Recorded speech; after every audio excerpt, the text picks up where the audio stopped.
ഈശോമിശിഹായ്ക്ക് സ്തുതിയായിരിക്കട്ടെ. ആത്മീയഭോജ്യത്തിൽ നാം ഇന്ന് വിചിന്തനം ചെയ്യുന്നത് ബൈബിൾ എടുത്തു കാണിക്കുന്ന രണ്ട് ഗണത്തിൽപ്പെട്ടവരെ കാണാൻ പറ്റും. ഒന്ന്, മൃഗമായി മാറിയ മനുഷ്യർ, പറഞ്ഞാൽ മൃഗതുല്യം ജീവിച്ചവര്, മൃഗതുല്യം പെരുമാറിയവര്. മറുവശത്ത് നമ്മൾ കാണുകയാണ് വലിയ മനുഷ്യത്വം കാട്ടിയ മൃഗങ്ങൾ. എത്ര വിസ്മയകരം! മനുഷ്യരെക്കാൾ മനുഷ്യത്വമുള്ളമായി മാറിയ പക്ഷിമൃഗാദികൾ. പക്ഷേ മൃഗത്തെക്കാൾ മോശമായി മാറിയ മനുഷ്യരെക്കുറിച്ചും ദൈവവചനം എടുത്തു കാണിക്കുന്നത് കാണാൻ പറ്റും. അത് വളരെ ഭയാനകമാണ് എന്നുള്ളത് കർത്താവിൻ്റെ വചനം നമ്മെ ഓർമ്മിപ്പിക്കുകയാണ്. വിശുദ്ധ അഗസ്തീനോസ്, വിശുദ്ധ മരിയ വിയാനി, ഇങ്ങനെയുള്ള വിശുദ്ധരുടെ ആ മൊഴികൾ, അവരുടെ ചിന്തകൾ, പഠനങ്ങൾ ഇതൊക്കെ നമ്മൾ എടുക്കുമ്പോൾ നമുക്ക് മനസ്സിലാക്കാൻ പറ്റുന്ന ഒരു കാര്യം ഇതാണ്: മനുഷ്യർക്ക് വേണമെങ്കിൽ മാലാഖയ്ക്ക് തുല്യമാകാൻ പറ്റും, മാലാഖയ്ക്ക് വേണമെങ്കിൽ പിശാചായി മാറാൻ പറ്റും. എങ്ങനെയാണ് എന്നുള്ളത് ഈ വിശുദ്ധർ പഠിപ്പിക്കുന്നുണ്ട്. അഹങ്കാരം മാലാഖയെ പിശാചാക്കി മാറ്റും. അതിനുള്ള തെളിവാണ് നമ്മൾ യെശയ്യായുടെ പുസ്തകം 14:12 മുതൽ 14 വരെ. ഉഷസിൻ്റെ പുത്രനായ പ്രഭാത നക്ഷത്രം, മുഖ്യദൂതന്മാരിൽ ഒരാൾ ലൂസിഫർ എങ്ങനെയാണ് പിശാചുക്കളുടെ തലവനായി മാറിയത് അവിടെ പറഞ്ഞിരിക്കുന്നത് കാണാൻ പറ്റും. ഒറ്റക്കാരനേ ഉള്ളൂ, അഹങ്കാരം. അവനും അവൻ്റെ ദൂതഗണങ്ങളും ഭൂമിയിലേക്ക് വലിച്ചെറിയപ്പെട്ടു. പറയുന്നുണ്ട്, അഹങ്കാരം മൂലം വേണമെങ്കിൽ മാലാഖമാർക്ക് പിശാചുക്കളായി മാറാൻ പറ്റും. മനുഷ്യരുടെ കാര്യവും നമ്മൾ പിശാചുക്കളെ പോലെയോ മൃഗങ്ങളെ പോലെയോ ആയി മാറിയെന്ന് വരും ഈ ഒരൊറ്റ കാരണത്താൽ. അത് വരാതിരിക്കാൻ നമ്മൾ പ്രത്യേകം ശ്രദ്ധിക്കണം. രണ്ടാമതൊന്ന്, എളിമ മനുഷ്യനെ മാലാഖയ്ക്ക് തുല്യമാക്കും. എളിമ. അതുപോലെ തന്നെ നമുക്ക് ചില പക്ഷി മൃഗാദികളെ കാണാൻ സാധിക്കും. നല്ല മനുഷ്യത്വമുള്ള പക്ഷി മൃഗാദികളായിട്ട് പെരുമാറിയ സംഭവങ്ങൾ ബൈബിളിലുണ്ട്. അതിലേതാനും കാര്യങ്ങൾ നമ്മൾ മനസ്സിലാക്കിയിരിക്കുന്നത് നല്ലതാണ്. ആദ്യമായിട്ട് നമുക്ക് മനുഷ്യൻ മൃഗമായി മാറിയ സംഭവങ്ങൾ. നമുക്ക് മൃഗത്തിൻ്റെ ഷേപ്പ് ഓർമ്മൊന്നുമില്ല. മൃഗത്തിൻ്റെ ആ ഒരു മനോഭാവത്തിൽ അല്ലെങ്കിൽ സ്വഭാവത്തിൽ നമുക്ക് ജീവിക്കാൻ പറ്റും. 2 പത്രോസ് 2-ാം അധ്യായം അതിൻ്റെ 12-ാമത്തെ വചനം വായിക്കുമ്പോൾ അവിടെ പറഞ്ഞിട്ടുണ്ട്, മൃഗസമാനം ജീവിക്കുന്ന ചില വ്യക്തികളെക്കുറിച്ച്. വ്യഭിചാരാസക്തി പൂണ്ട് അവരിന്ന് ജീവിക്കുന്നത് സഹജവാസനയാൽ നയിക്കപ്പെട്ടു. ചൂടെ പച്ചയ്ക്ക് പറഞ്ഞാൽ തിന്നണമെന്ന് തോന്നുമ്പോൾ തിന്നുക, സൂഹിക്കണമെന്ന് തോന്നുമ്പോൾ സൂഹിക്കുക, കിടക്കണമെന്ന് തോന്നുമ്പോൾ കിടക്കുക. അങ്ങനത്തെ സഹജവാസന. അതല്ലാതെ അത് നല്ലതാണോ ഇല്ലയോ, ദൈവം ഇഷ്ടപ്പെടുന്ന കാര്യമാണോ അല്ലയോ ഒന്നും നോക്കാതെ കണ്ട് മറ്റുള്ളവർക്ക് ദ്രോഹമാകുമോ ഉപകാരമാകുമോ ഇതൊന്നും അവർക്കൊരു പ്രശ്നമല്ല. അവരുടെ തോന്നലുകൾ. അത് മൃഗസമാനം ജീവിക്കുന്നവരെ. മൃഗങ്ങളെക്കാൾ വേണമെങ്കിൽ മോശമായിട്ടും മനുഷ്യന് മാറാൻ പറ്റും. ദാനിയേലിൻ്റെ പുസ്തകം 4-ാം അധ്യായത്തിലൂടെ കടന്നു പോകുമ്പോൾ ഒരു മനുഷ്യൻ, ഒരു രാജാവ് നെബുക്കദ്നേസർ ഏതാണ്ട് ഒരു മൃഗം പോലെയായി മാറി. എന്തായിരുന്നു കാരണം? അഹങ്കാരം. അവന് അഹങ്കാരപൂർവ്വം സംസാരിച്ചു. ഇത് കണ്ടോ ബാബിലോൺ, എൻ്റെ പ്രതാപത്തിൽ ഞാൻ സൃഷ്ടിച്ച ബാബിലോൺ, അതിൻ്റെ മനോഹാരിത, അങ്ങനെയുള്ള കാര്യങ്ങളെല്ലാം വർണ്ണിക്കുന്ന ഒരു വ്യക്തിയായിട്ട് ദാനിയേൽ 4-ാം അധ്യായം 30 മുതൽ വായിക്കുമ്പോൾ കാണാൻ പറ്റും. എന്തായിരുന്നു അതിൻ്റെ അവസാനം? സ്വർഗത്തിൽ നിന്നൊരു സ്വരം കേട്ടു, നെബുക്കദ്നേസർ, നിന്റെ രാജ്യം നിന്നെ കൈവിട്ടു പോയിരിക്കുന്നു, അവൻ്റെ പ്രതാപം അവനെ കൈവിട്ടു പോകുമെന്ന്. എന്നിട്ട് എന്തൊക്കെയാണ് അവന് സംഭവിക്കാവുന്നത് കേട്ടുകഴിഞ്ഞാൽ പേടിയാവും. അവിടെ പറഞ്ഞിരിക്കുകയാണ്, നീ മനുഷ്യരുടെ ഇടയിൽ നിന്നും ഓടിക്കപ്പെടും, വിജന സ്ഥലത്തേക്ക് നീ ഓടിപ്പോകും. നീ അവിടെ പോയിട്ട് തുറന്ന സ്ഥലത്ത്, കെട്ടിടമൊന്നുമില്ല, ഒന്നുമില്ല, ഒരു മരം പോലും ഇല്ലാതെ തുറന്ന സ്ഥലത്ത് ഒരു ഷെയ്ഡ് പോലും ഇല്ലാതെ നീ അവിടെ കിടക്കും. വെയിൽ കൊണ്ട് കിടക്കും, മഴ കൊണ്ട് കിടക്കും, മഞ്ഞ് കൊണ്ട് കിടക്കും.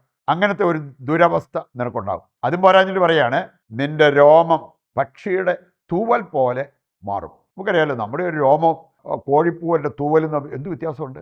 ആ പക്ഷിയുടെ തൂവൽ പോലെ മാറും നിന്റെ രോമം.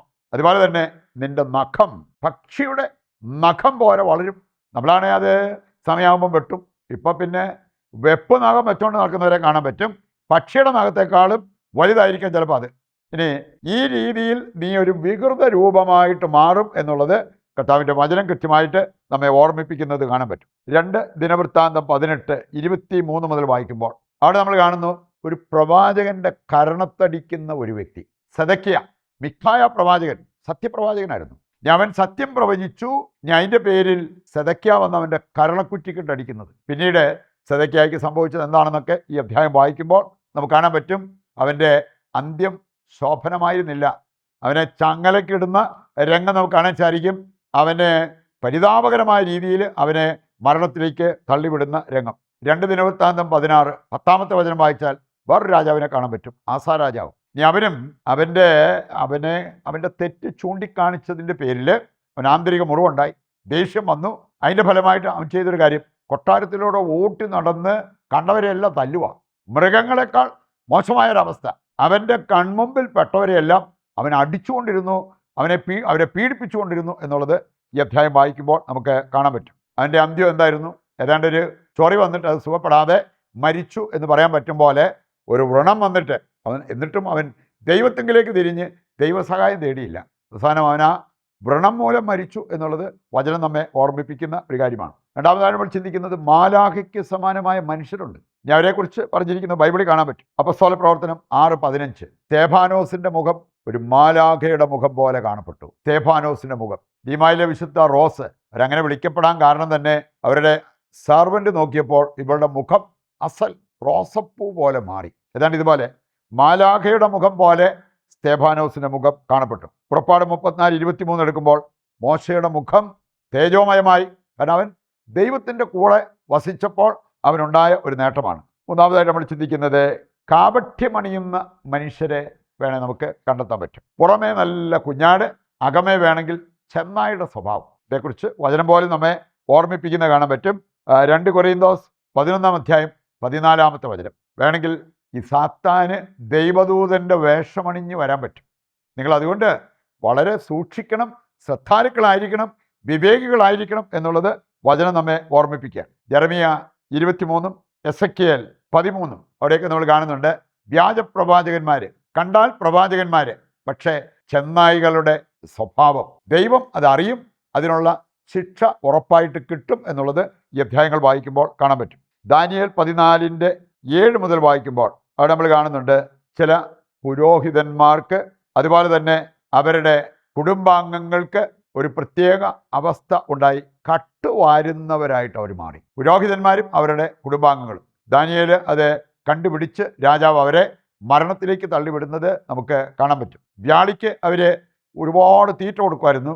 വ്യാളിയാണ് അതെല്ലാം തിന്നുന്നതെന്ന് രാജാവ് പോലും വിചാരിച്ചു. പിന്നീടാണ് ഈ ദാനിയേലിനോട് ആ സത്യം പുറത്തു വന്നത്. ഇതാ പുരോഹിതന്മാരും അവൻ്റെ കുടുംബാംഗങ്ങളും വന്ന് അതെല്ലാം അടിച്ചു മാറ്റുകയായിരുന്നു. ഞാൻ അതിൻ്റെ ഫലമായിട്ട് മരണത്തിലേക്ക് തള്ളപ്പെടുന്ന ആ പുരോഹിതന്മാരെയും അവരുടെ കുടുംബാംഗങ്ങളെയും നമുക്ക് കാണാൻ പറ്റും. അവസാനമായിട്ട് നമ്മൾ എടുക്കുന്നത് നല്ല മനുഷ്യത്വം കാട്ടിയ പക്ഷിമൃഗാദികൾ. സംഖ്യ 22. ബാലാമിൻ്റെ കഴുത ദൈവത്തെ ആരാധിക്കുന്നത്. ബാലാമിന് പറ്റാതെ പോയപ്പോൾ, ബാലാമിന് ആ ദൂതനെ കാണാതെ പറ്റാതെ പോയപ്പോൾ ആ കഴുതയ്ക്ക് കാണാൻ പറ്റി. 1 രാജാക്കന്മാർ 17:6 മുതൽ വായിച്ചാൽ ഏലിയായ്ക്ക് ഭക്ഷണം എത്തിച്ചു കൊടുക്കുന്ന കാക്കകൾ എന്ത് ഡീസൻ്റായിട്ടാണ് അവിടെ പ്രവർത്തിച്ചത്.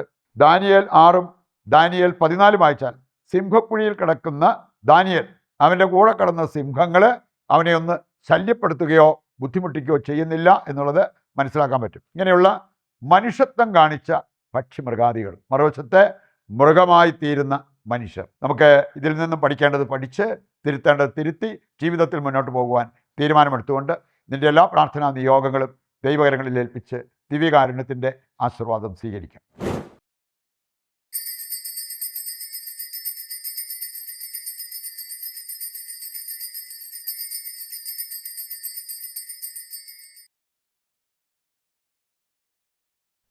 ഈശോമിശിഹായ്ക്ക് സ്തുതിയായിരിക്കട്ടെ. മറ്റൊരു എപ്പിസോഡുമായി നാളെ വീണ്ടും നമുക്ക് ഒന്നിക്കാം. ദൈവം നിങ്ങളെ സമൃദ്ധമായി അനുഗ്രഹിക്കട്ടെ.